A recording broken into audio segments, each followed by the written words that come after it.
जून में जब बॉलीवुड एक्टर सुशांत सिंह राजपूत की मौत की खबर आई तो यही माना गया कि उन्होंने सुसाइड किया है।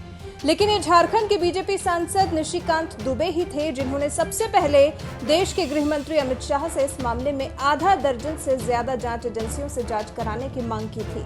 सुशांत सिंह राजपूत का मुद्दा शुरू से ही उठा रहे निशिकांत दुबे ने संसद में भी इस मामले को जोर शोर से उठाया।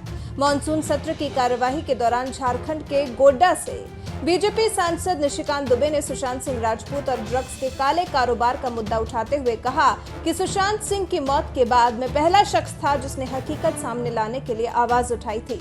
इसके बाद बीजेपी भी समर्थन में आई और नीतीश कुमार ने सीबीआई जांच की सिफारिश की, जिसका मैं शुक्रगुजार हूँ। बाबुल सुप्रियो, इन चारों के प्रति शुक्रगुजार हूं कि आप और पूरी सरकार 0 आवर के लिए सांसदों को कितना सीरियसली लेती है, ये दिखता है सर।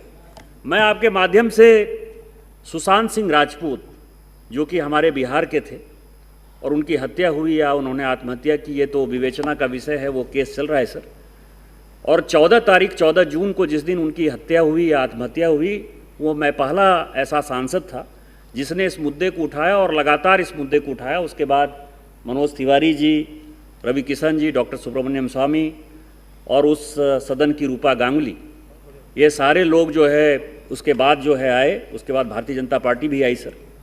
और मैं नीतीश कुमार जी का शुक्रगुजार हूं कि फाइनली सीबीआई इंक्वायरी हो गई कोर्ट के आदेश पर। शून्यकाल में सुशांत सिंह केस का मुद्दा उठाने के साथ ही बीजेपी सांसद निशिकांत दुबे ने एनडीपीएस कानून को सख्ती से लागू करने की भी सरकार से मांग की। लेकिन इसमें जो बड़ा मुद्दा है सर, और खासकर अनुराग सिंह ठाकुर जी यहाँ मौजूद हैं, कि जो जांच चल रही है, मान लीजिए कि ड्रग्स की बात चल रही है सर, तो ड्रग्स फिल्म इंडस्ट्री के साथ साथ जो स्कूल हैं, जो कॉलेज हैं, जो हाई सोसाइटी है, उसमें पूरे देश भर में जो है एक बड़ा मुद्दा है। तो मुझे लगता है कि एनडीपीएस कानून को जो है अपने को मजबूती से लागू करना चाहिए।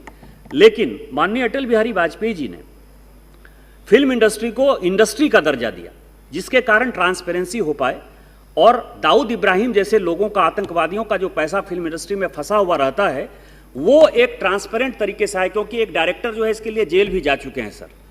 जितनी भी इंडस्ट्री है उन सबों में रेगुलेटर है। मैं आपके माध्यम से यह सरकार से मांग करना चाहता हूं कि फिल्म इंडस्ट्री में एक रेगुलेटर हो। दूसरा, इस कोविड के कारण जितना आपने इतना पेन लिया सर, सारे सांसदों ने लिया, हम जितने कानून पास किए वो कोविड के लिए पास किए।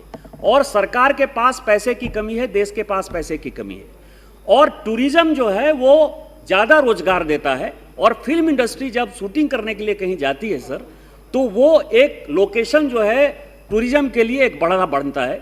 तो मेरा दूसरा आपके माध्यम से सरकार से मांग है कि फिल्म इंडस्ट्री को आगे आने वाले 3 साल के लिए विदेश में शूटिंग करने से मना किया जाए और हिंदुस्तान में ही दूसरे लोकेशन पर जो है उनको दिया जाए, जिससे कि टूरिज्म बढ़े और लोगों को रोजगार मिले। धन्यवाद।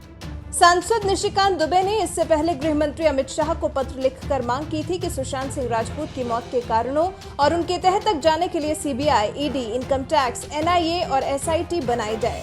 उन्होंने मुंबई पुलिस पर सवाल उठाते हुए कहा था कि आतंकवाद, नशाखोरी, माफिया, विदेश की ताकतों की जांच मुंबई पुलिस नहीं कर सकती है। बीजेपी सांसद निशिकांत दुबे की मांग के कुछ ही दिन बाद बॉम्बे हाई कोर्ट ने सुशांत सिंह केस में सीबीआई जांच के आदेश दे दिए थे। फिलहाल इस मामले में सीबीआई तो जांच कर ही रही है, नारकोटिक्स कंट्रोल ब्यूरो भी ड्रग्स के एंगल से जांच कर रही है। इतना ही नहीं, मामले में रिया चक्रवर्ती की गिरफ्तारी भी हो चुकी है। अब रकुल प्रीत सिंह, श्रद्धा कपूर, सारा अली खान जैसी एक्ट्रेस भी जांच के शिकंजे में आ गई हैं।